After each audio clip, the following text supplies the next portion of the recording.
The Shadow of the Crimson Queen, Chapter 7, The Journey to Dârvaș. The sky was still a deep indigo when the three young men stirred from their sleep. The air carried a chill, and the village lay silent, wrapped in the quiet of pre-dawn. Vasile and Mihai Dumitru quietly crept through their modest home, careful not to wake anyone except their mother, who sat by the hearth, clutching a shawl around her shoulders.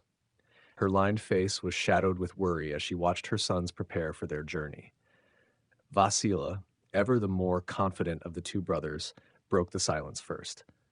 "Mother, we're going on an adventure today," he said, trying to sound casual but failing to mask the tension in his voice. "We'll be back by evening." Their mother's eyes widened, her hands trembling slightly as she clutched the edges of her shawl tighter. "An adventure? Vasile, Mihai, you know better than to leave the village. There are things out there, evil things that roam beyond the safety of these walls. What if—" "Mother," Mihai interrupted gently, stepping forward. His voice was soft, meant to reassure. "We'll be careful. We're taking Nikolai with us, and we'll stick together the entire time. Nothing will happen to us." She shook her head, tears glistening in her eyes. "I don't know what I'll do if something happens to you boys. Your father would—" Vasily placed a hand on her shoulder, his usual carefree smile dimmed but still present. "We'll be fine, Mother. We promise. It's just for the day." Unable to argue further, their mother rose to her feet, wrapping them both in a tight embrace. "Be cautious. Please, my boys, come back to me."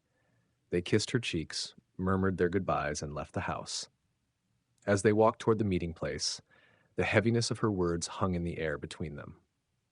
For all their outward confidence, a gnawing sense of unease nestled in their hearts. Across the village, a similar scene was unfolding in the Stănescu household. Nikolai was lacing up his worn boots when his mother's voice broke the quiet. "Nikolai, where are you going so early?" she asked, standing in the doorway with her arms crossed, a look of concern etched on her face. Nikolai hesitated, then replied, "I'm going with Vasile and Mihai. Just an adventure for the day. We'll be back by evening." His mother frowned, stepping closer. "An adventure? You shouldn't be leaving the village, Nikolai. It's not safe out there. You've heard the stories." "I know, Mother," he said, trying to sound reassuring. "But we'll be careful. It's nothing dangerous, I swear." She sighed, brushing a strand of hair from his forehead. "Promise me you'll come back. I can't bear to lose you too." Nikolai's chest tightened at her words, but he nodded firmly. "I promise." With a quick embrace, he slipped out the door, joining the Dumitru brothers near Lord Albescu's stables. The three young men gathered in the dim light near the stable. Their lord was nowhere to be seen, but as promised, he had left a couple of rucksacks leaning against the wooden wall of the stable. Inside, they found provisions: a loaf of dark bread, a hunk of cheese, a small pouch of dried meat, and a flask of water in each rucksack. Vasile slung one rucksack over his shoulder, and Nikolai took the other. They exchanged silent glances, their faces reflecting a mix of determination and trepidation. "Let's get moving," Vasile whispered, his voice cutting through the stillness. "We don't want anyone to see us." They moved eastward, keeping to the shadows of the village huts. The early morning air bit at their skin, crisp and sharp, while the first threads of pale light stretched over the horizon. They walked in tense silence, ears straining for any sound that might hint at a pursuer. As the village receded into the dimness behind them, its familiar safety faded with it. Ahead lay the unknown, a place so near yet cloaked in dread, a place no one dared to tread. Vasile was the oldest, at 17. He was tall, with a lanky build, dark hair, and brown eyes. He had a rather carefree and jovial nature, often joking to lighten the mood. Mihai, at 15, was similar in build to his brother, but a few inches shorter. He shared the same dark hair and brown eyes, but had a more serious demeanor. Mihai was the most intelligent of the three, the problem solver who often kept Vasile out of trouble, or helped him get out of the trouble his sharp tongue caused. Nikolai, also 15, was a stocky-built farm boy who looked as if he could pull a plow by himself. He was the same height as Mihai and the most trusting of the three. Nikolai was more of a follower, often lacking original ideas of his own, but his loyalty to Vasile and Mihai was unshakable. The three boys were inseparable, their bond forged through years of shared experiences. When time allowed, which wasn't often due to the workload. They would go fishing together in the streams that meandered through the farmland, worked by the villagers of Morini. Today, however, their usual carefree camaraderie was replaced by a solemn determination as they embarked on a journey removed from their idyllic fishing trips. All three wore warm peasant clothes suited for the cooler fall weather, their modest garb blending into the muted colors of the Pradon world. The three young men continued east, keeping close to the edges of the fields where the land began to slope toward the forest. The sun was just beginning to rise, its golden light spreading across the horizon and casting long shadows over the dew-drenched grass. The crisp morning air carried a faint scent of damp earth and the decay of fallen leaves. As they reached the edge of the forest, a dilapidated wooden shack came into view. Its walls leaned precariously to one side, and the roof had partially collapsed, leaving a gaping hole through which the pale light of dawn filtered. The structure was ancient, its original purpose long forgotten, but its existence was strange enough to make the boys hesitate for a moment before approaching. They circled around the back of the shack, where they found what appeared to be a well-trodden goat path leading deeper into the forest. It seemed oddly out of place, considering they had never seen wild goats in the farmland surrounding Moreni. Vasile tilted his head, staring down the path. "What do you think uses this?" he asked, his voice low but curious. "I've never seen any wild goats around here." Mihai, ever the cautious one, narrowed his eyes. "Who's to say it's goats at all? You've heard the stories about Dracula's men coming through these parts, haven't you?" The three of them exchanged uneasy glances. They all knew of villagers disappearing in the night, of children being dragged away to some dark and terrible fate. It wasn't difficult to imagine that this path, so unnervingly well kept, might be used by something far worse than wild animals. The forest that lay before them seemed darker and more foreboding than the others surrounding Morini. Its twisted trees, gnarled and bare from the fall season, looked like outstretched hands clawing at the sky. Even the evergreens, which usually stood strong and straight, seemed malformed, their crooked branches swaying in the breeze like skeletal fingers. A sudden gust of wind rustled through the forest, making the dry, skeletal branches tremble and sway. The movement cast shadows that danced unnervingly across the boys' faces. Vasile gave a nervous chuckle, though his tone lacked its usual carefree edge. "Would you look at that? It's like the trees are alive or something." Mihai shot him a sharp look. "That's not funny, Vasile." Nikolai nodded, his voice tense. "Yeah, cut it out. You're going to jinx us." Vasile turned to them, his expression serious. "I'm not joking." For a moment the three stood in silence, staring into the shifting forest. There was an unspoken understanding between them. This wasn't like the usual adventures they took on the streams or fields of Moreni. This was something different, something darker. Mihai bent down and broke off a sturdy branch from a fallen tree. Without a word, the other boys followed suit, each choosing a heavy branch to use as a club. If wolves or something worse were to appear, they wanted to be prepared. The early morning shadows stretched long and distorted, making it difficult to follow Petru's suggestion to use shadows for measuring time. Mihai raised his eyes to the sun, which was still low on the horizon, but visible through the tangled branches. He extended his arm, holding it parallel to the ground, and pointed. "When the sun rises another hand's breadth above the level of my arm," he said, "we'll stop and turn back if we haven't found Dârvaș by then." The other two boys nodded, trusting Mihai's logic. With their makeshift clubs in hand and the sun as their guide, they pressed forward down the goat path, their unease growing with every step into the foreboding forest.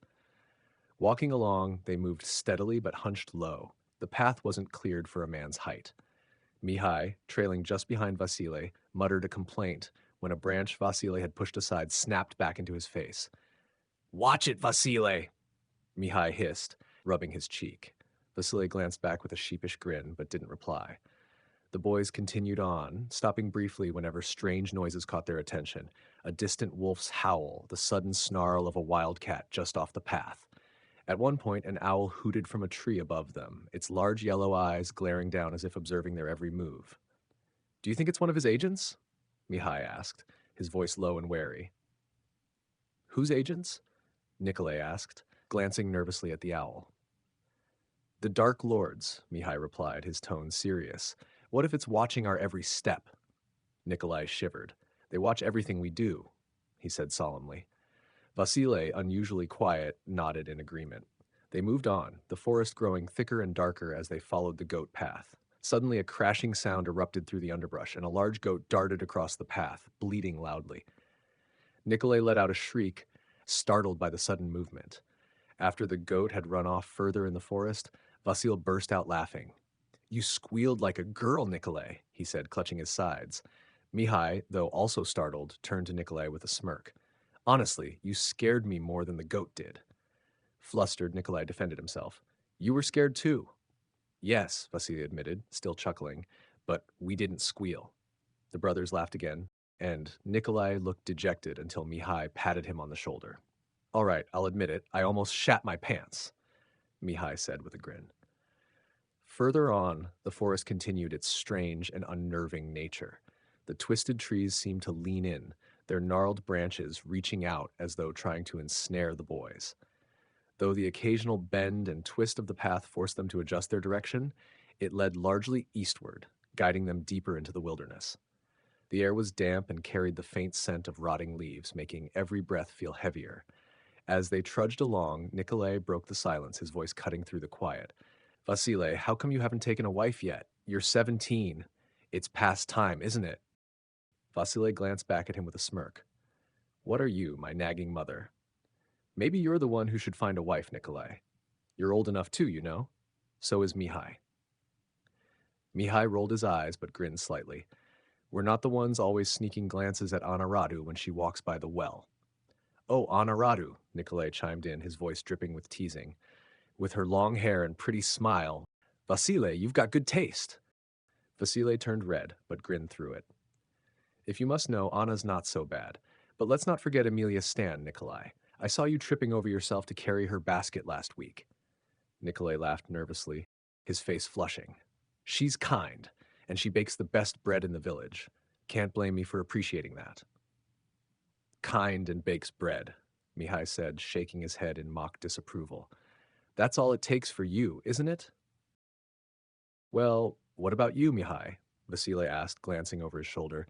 Don't think we haven't noticed you getting tongue-tied every time Alinka, Nikolai's little sister, looks your way. Mihai groaned, swatting at a low-hanging branch as they passed. She's just very clever, and she has a nice laugh, he admitted reluctantly. A clever wife to solve all your problems for you? Vasile teased. Nikolai chuckled. And you'd take Anna just for her hair and smile? Don't forget she'd boss you around, Vasily. The boys burst into laughter, their voices echoing through the quiet forest. The tension of the path eased for a moment as they each imagined simpler lives, talking of the girls from their village and what they admired most. For a time, the dark trees seemed less threatening, and the path felt less foreboding. They were, after all, still boys in many ways, dreaming of future lives without giving thought to the overhanging shadows cast from Dracula and his every deed. The three of them, after less than 2 hours of walking, emerged from the tight, claustrophobic path into an unexpected opening. Though the clearing was still overgrown with wild grasses and twisted roots, it was clear that they had entered a place once touched by human hands. The remains of simple stone foundations and broken walls rose from the ground like jagged teeth. Some stones were cracked and covered in moss, while others were sunken and half buried in the soil, as though the earth itself was trying to reclaim them. The boys moved cautiously, their eyes scanning every shadowed corner. The further they walked, the more the space opened, revealing larger and more defined ruins. As the sun broke through the canopy above, its rays illuminated a structure at the center of the ruins. It was a round building, larger than the others. Mihai gripped his branch tightly. Do you hear that? He asked. Nikolai frowned, tilting his head. Hear what? Mihai glanced back at him, his face pale. Exactly. Nothing. No birds, no wind, no animals. Just nothing. The silence pressed in. Nikolai shivered. Maybe this place is cursed. Vasila forced a chuckle. But yes, I feel it too. Mihai stepped closer. Why does this one building look so much better than the others? Nikolai whispered. I don't like this. It feels like we're being watched. Mihai's voice cut through the eerie stillness. So, this is Dârvaș. You have been listening to the serialized novel The Shadow of the Crimson Queen, Chapter 7, The Journey to Dârvaș, written by Belladonna Nightshade. Belladonna hopes you will follow along as further chapters are released.